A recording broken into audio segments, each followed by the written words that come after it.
और कहते। अब मैं आता हूं प्रमाणों पर, दस्तावेजों पर।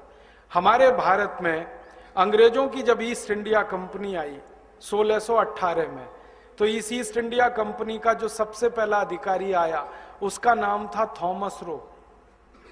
टॉमस रो भी कहते हैं उसको, थॉमस रो भी कहते हैं। ये जहांगीर के दरबार में पेश हुआ, तो जहांगीर के सामने इसने एक एप्लीकेशन दिया और ये कहा कि हमें भारत में व्यापार करने का लाइसेंस चाहिए। तो जहांगीर ने पूछा क्या व्यापार करोगे, तो वो चुप्पी मार गया। फिर पूछा उसको क्या व्यापार करोगे, तो उसने कहा खरीदने के लिए तो हमारे पास पैसे नहीं है और बेचने के लिए कुछ नहीं है।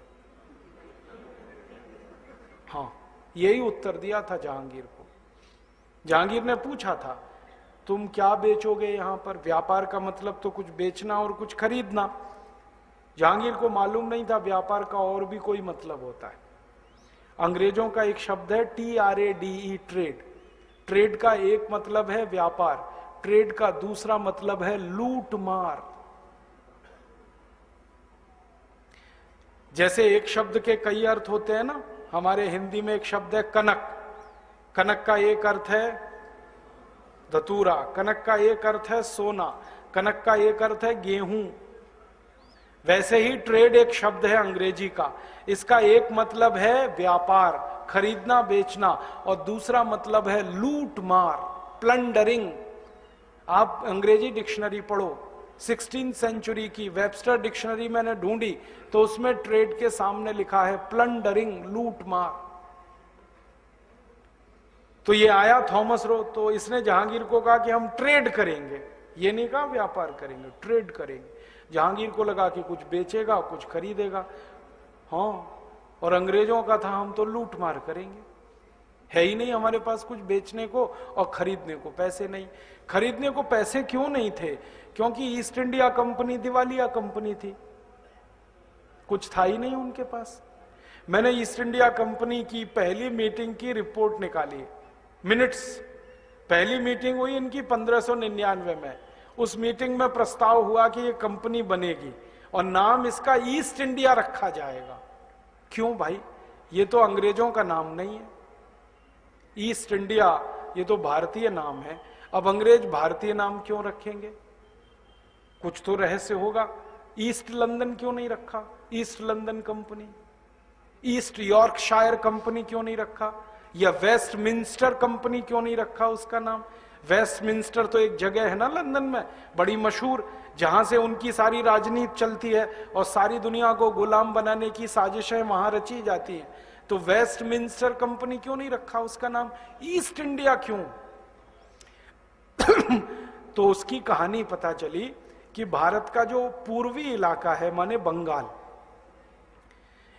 इस बंगाल के इलाके से बहुत सारे पानी के जहाज जाते थे व्यापार करने भारत के, और वो जहाज लंदन के नजदीक से गुजरते थे, अफ्रीका जाते थे, लैटिन अमेरिका तक जाते थे भारत के व्यापारी।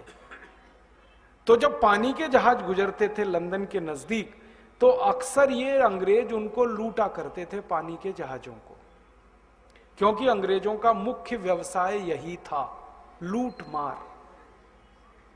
कारण खेती होती नहीं, और आज से नहीं सैकड़ों साल से नहीं होती। आपको सुनकर हैरानी होगी, अंग्रेजों के देश में खेत जोतने वाला पहला हल 1760 में बना, वो भी भारत के हल की नकल करके। उसके पहले हल ही नहीं था उनके पास। अब जिस देश के किसानों के पास हल ना हो वो खेत में क्या जोत लेंगे, और वैसे भी खेत में कुछ होता नहीं वहां, तो खेती तो थी नहीं, खेती नहीं थी, उद्योग नहीं था। इंग्लैंड का भी वही हाल था जो जर्मनी की कहानी मैंने सुनाई, ये तो पूरे यूरोप का ऐसा ही हाल था। तो उनके यहां कुछ होता नहीं था, तो जिंदगी कैसे कटती थी उनकी। तो समुद्र के रास्ते पर ये इंग्लैंड पड़ता है, ये इनके भगवान ने नसीब में दे दिया, समुद्र के किनारे, और उस रास्ते से सब जहाज जाते हैं। अगर आपको अमेरिका जाना है तो वहां से जाना पड़ेगा, अफ्रीका जाना है तो वहां से गुजरना पड़ेगा, लैटिन अमेरिका जाना है तो वहां से गुजरना पड़ेगा। तो इंग्लैंड का लंदन एक ऐसी जगह पर है जहां से अक्सर पानी के जहाज गुजरते थे व्यापार करने वाले। और दुनिया में सबसे ज्यादा व्यापार करते थे दो देश, एक भारत और एक चीन। और इनके जहाज जाया करते थे अक्सर, तो उन जहाजों को ये अंग्रेज लूटते थे। तो भारत से जो जहाज कलकत्ता वाले इलाके के होते थे, ईस्ट इंडिया वाला,